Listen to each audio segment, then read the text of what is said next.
మరో breaking news చూస్తున్నాం.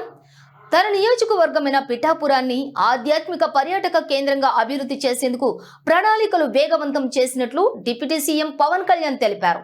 ఇందులో భాగంగా పిఠాపురంలోని 19 ఆలయాల అభివృద్ధికి దేవాదాయ శాఖ కామన్ గుడ్ ఫండ్ నుంచి 20 కోట్లు మంజూరు చేయనున్నట్లుగా ఆయన ప్రకటించారు.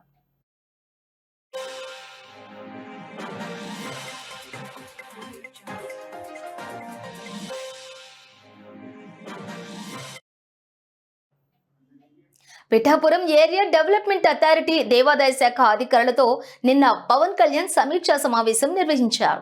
ఈ సందర్భంగా ఆయన మాట్లాడుతూ శక్తిపీఠం శ్రీ పురోహుతిక అమ్మవారు, శ్రీ కుక్కుటేశ్వర స్వామి, శ్రీపాద శ్రీ వల్లభ పీఠం వంటి ప్రఖ్యాత ఆలయాలున్న పిఠాపురాన్ని ఆధ్యాత్మిక కేంద్రంగా తీర్చిదిద్దే పనులు వేగంగా ముందుకు తీసుకువెళ్లాలని అధికారులను ఆదేశించారు.